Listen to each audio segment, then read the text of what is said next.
Hey guys, welcome back to another YouTube video. Today we're going to be doing a few bits and pieces across the car. But first off the list, I'm going to be getting the power run from the starlights to the OBD port. So I'm just going to get some wire cutters, cut this up and start wiring it up. So I've just undone the cigarette lighter port. This is what I've got. So I'll just go get some snips now and get ready to start pulling the start of the dash apart. Just found 20 cents under the seat. So far so good. When I change out this seat, I might even find another $2. Who knows? So in the Commodore specifically, the OBD port is under the steering wheel surround. So I'm gonna start pulling that off, but I've also got to get this trim here off. So I've got to get this trim here off and more than likely that one, but I think it might come off so I think that one's one and that's another one, and then I should be able to feed the cabling through down to here. That way, once I've got these two trims off, I should be able to get to the OBD port and then just sort of figure out which one I want to go into, which supposedly I should be going into 16 according to the diagram of the OBD port. So I'll get these two trims off and then go from there. Okay, so I've got to the OBD port. Taking the one trim off, two trim off, and then I took this off because it allows this one just to come out a little easier. So the wire I'm looking at is this orange and white one. That is, so I'm looking at number 16 for battery voltage and that one there. Because I've actually taken the side trim off, I've actually got an earth here as well, so I'll be able to try and get my earth sorted at the same time. Then once that's done, I will give it a quick test run and make sure it's all working. So for the tester, I've just sort of snipped these with some connections so that I can sort of like tap it onto it. Let's see how we go. I've got the remote here just to give it a go, so hopefully this works. So just straighten this up. Just tapping that on that. Booyah. It is working.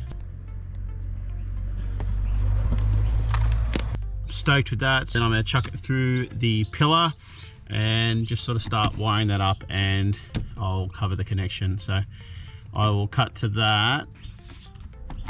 And we're done. So the trims are all back together. I have left the seat one off because I'm going to be swapping this seat out next. Thanks to Nick, I've got a new one with a better support surround on the side of the seat, along with the dash trim, because obviously I'm going to be chucking some suede on this one and the passenger one. So I didn't want to put this one on and it felt just like a waste of time. So when it comes to taking the seats out of a Commodore, there is usually a few trims that actually hold down the accessibility to get to the bolt to get it out of the car. So what I'm going to do now is I'm just going to show you which ones you're after, and I'm going to try and give you a quick idea of how to get them out. Found a nice packet of hot chocolate, eh? Mate, bonuses in this car. This one shouldn't be that hard, but just sort of try and get that little click in. There we go, and just slide that one out. So that one's pretty straightforward. Just got a little click in that one. This one here, you need to get to the back side first. So let's go forward. There we go. It's got a little clip here, I call it a butt plug, just into this little plastic bit here, and then you've got the metal retainer that goes into that. So you sort of just want to be careful, but now I've got that accessible, and then I can just pull this one off, which should just lift up like that, and then it should just, yeah, there we go, pushes forward.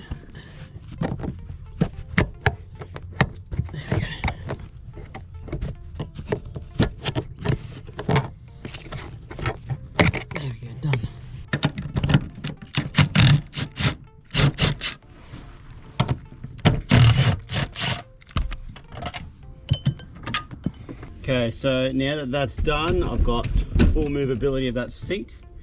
I'm going to move this stuff here. Gonna wheel it back a little bit.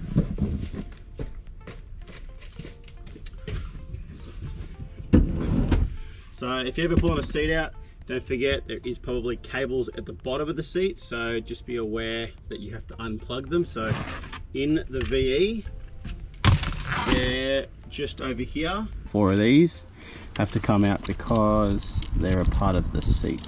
So now I've done that, lift to the front, and then you sort of use this hand to lift up and go into the front of the car.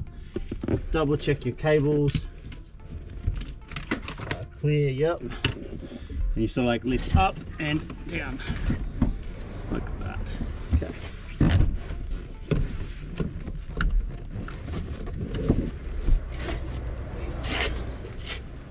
And just like that, you now have a 4-seater car sitting all the way back here, cruising along.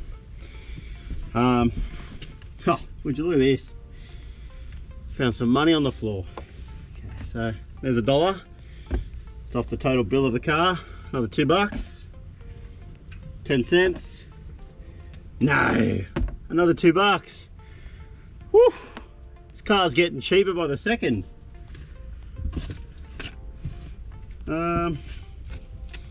Unfortunately, that's as far as I go as finding discounts on this car. But I'm just going to jump into pulling the seat apart and then putting the new one in after a nice all clean down here. So I've got the new seat here. It doesn't have a broken plastic like the other one. Happy with that. So what I'm going to do is we'll just change the rail over, because Nick actually took them off because he would have had to change the wiring to make sure that the airbag stuff was correct, because there might have been different plugs. So I'm going to get the rail out off of my old seat and chuck it to this new one, and then I should be good to go.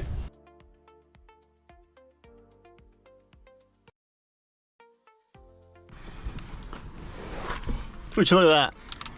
Found another 50 cents. How good. That takes the total findings today up to, was it one?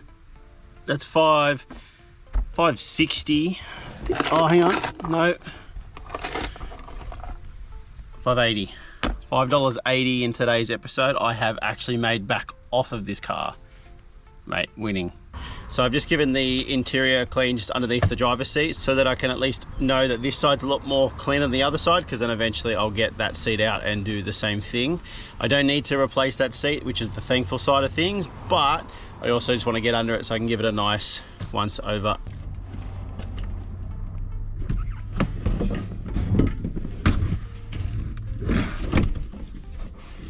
Let's go. Up. Old seat is now out and the new seat is in. Happy days. So I've just finished wrapping these bad boys and I'm going to put them in. Hopefully they turn out all right. I think this should be pretty good. So yeah, that looks so much better. With this material, you sort of just want to overlap and like roll it around. But booyah, that looks so much better. I am slightly tempted to try and wrap this dash. So I have got a little bit of material. I do want to try and see if I can manipulate it to work around the steering wheel surrounds. But I think what I might try and do is I'm going to put a little piece on here and sort of like go from there.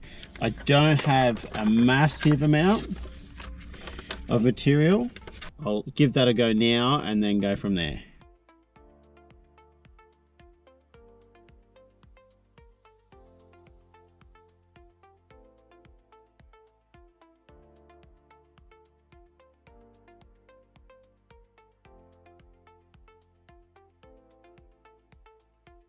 Regardless if I like it or not, I will have to take it off when I go to do the steering wheel wrap. But I just wanted to give it a go, and then over the next like couple of days, stuff like that, I'll be able to see if it works or not. If it does seem to work, more than happy to try and do it again. And then that way I'll restart and do both of them, because there is a few small little nitpicks that I want to do to fix it up for next time. So now that that's done, I'm going to test that out over the next little bit and see how that performs.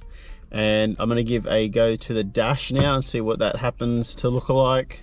So I've just done the tester piece on the dash. It's come up really well, to be honest. I figured out that obviously, like I said before, you need to tuck it into the trims a little bit, or to like lock it in place. So I definitely got it down into this part really nicely. That one obviously really good.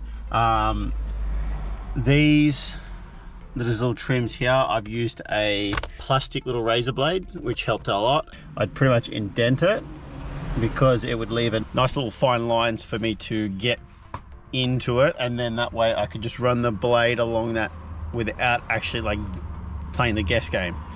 So very happy with that, and I'm gonna let that sit for a little bit. I don't know if I'm gonna let it sit for too long, only because the other day it's not a full piece and it looks out of place a little bit.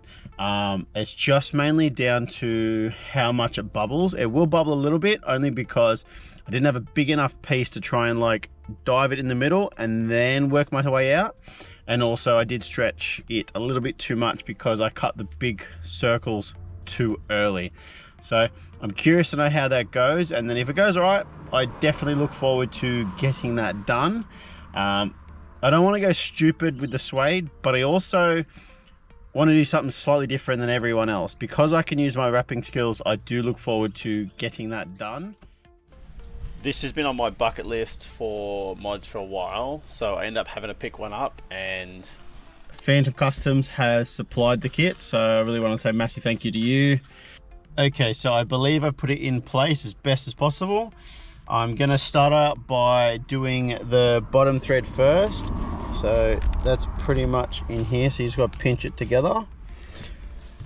This is the first time I've done any sort of stitch work, so we'll be interested to see how this goes. And the steering wheel's done. That was a pain in the ass. Another job that is definitely requiring of a lot of patience. Very happy with it though. Doing the leather bottom and top, from what Rowan was saying, that's one of the hardest to deal with because it shows your imperfections and it's very hard to like pinch it together to make it look very clean and snug. Obviously with time and effort and actually doing these multiple times, obviously you're going to get to a point of perfection, but for my first time, very happy. The only spots that I'm a little unhappy with is you've just got little in here. That's one. It's this one actually tucked on nicely there, but then this one was perfect in here, but then required a little bit of manipulation to get it into that. Just along here, as you can see, the leather, it's actually it's down nice. It's just a little bit like looser. Up here is really good. I think, and I mean I think, like it looks pretty fucking bang on. Like that's pretty straight. So I'm very happy with the outcome of this. Definitely something that I may do it again, but not too sure. I can appreciate the price that people are paying for a steering wheel that's already pre-done, which is about $400 or $500. Then obviously you have to install it yourself. Obviously the clip before, I was doing the little steering wheel trim and the dash.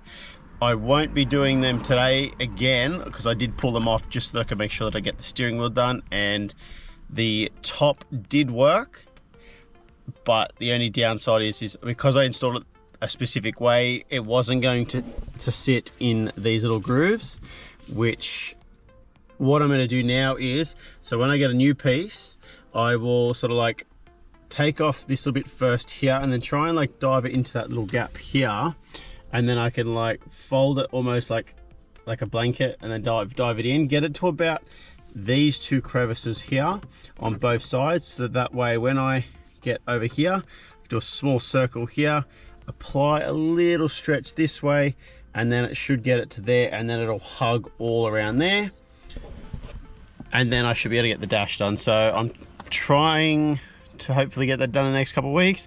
I do want to get some more vinyl for that because I am sort of keen to do a full transition on the interior in regards to just doing the dash. I want to do the steering wheel trims. I am going to do the radio, I've decided. So I'm going to pretty much try and do suede all the way through to here.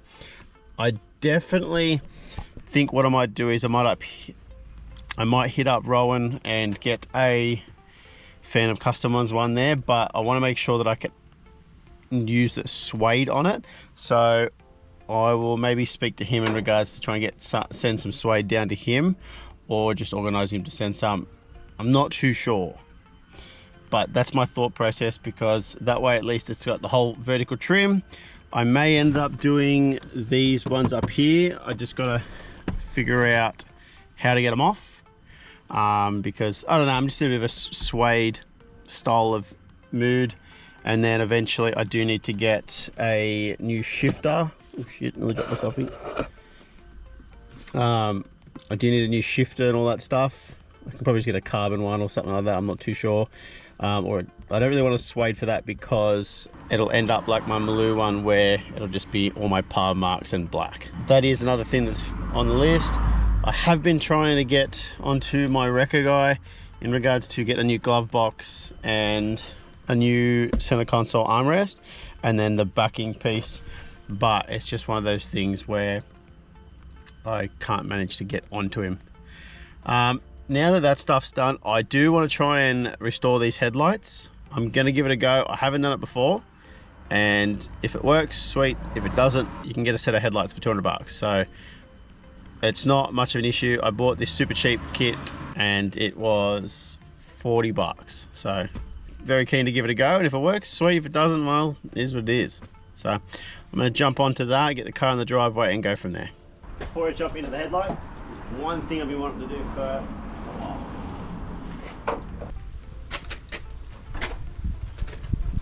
Thank fuck that's done. It honestly just pulls up heaps of crap and then just sits there and then cakes in dirt there. So I've been looking forward to getting this off. In this kit, got 3 little pads. I believe it's in up there, the grits. Got that, and apparently I have misplaced the little cap.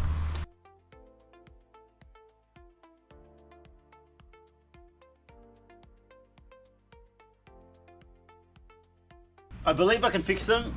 It's just that it's going to take a lot of effort into getting them done, but also I don't have because I've just bought the kit. They come with these small, and I mean small, they're probably what, 25 millimeters by 25 millimeters. They're tiny, and you're not going to get that engravement into the headlight when you've got nothing to hold on to. It does come with a little plastic clip, but even then, like, you're still working in circles like that. At least if you've got like a nice hand pad, you can sort of like scratch it away. Not a bad kit, but definitely need a polisher or a buff at least, so you can at least get the first bit done very quickly. Then you need some actual hand-sized sanding paper. Then you'll need to. I haven't got any good rags at the moment, so that's my own fault. But yeah, it's not a bad kit. Like, I definitely think it's worthwhile to do it, but my headlights are gone. Like, they're not that great. They are fixable. I need the right tools for it. So I might actually leave this for another episode, or I might just even look into getting some new headlights. That should pretty much wrap up today's video. I did try and do a few different things. One of the things that I probably just cut out, and I didn't actually include at all, is I did try and tint one of my windows. I did take out the drive window and have a crack at that. It's one of those things that I just can't seem to get the grasp of.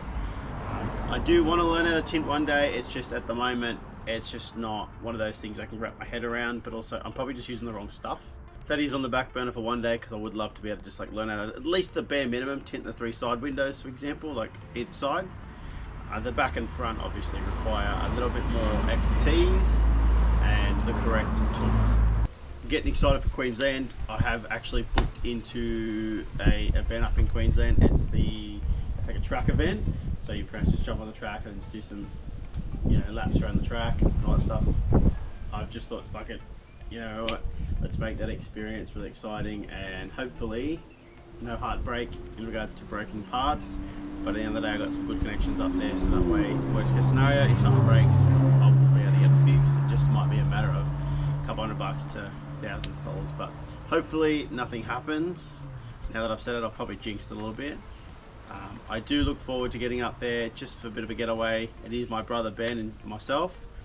but we've got a few good mates up there that we're going to catch up with and try and do a few things. Yeah, so I'm trying to upload fortnightly just to sort of save some of the stress on me, instead of utilizing my whole Saturday to try and create and then edit the video and then have it ready for Sunday morning.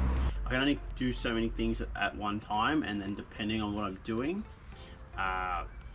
it will take up different parts of the day. Like that steering wheel that I done, that took me probably 6 to 8 hours. Like realistically, I could have even made a half-an-hour video on doing that just because, but I'm not going to do that. I'm not going to put just one video on one topic and then sit there and try and vomit words for you guys just to have something to watch. Like, yeah, I could do that.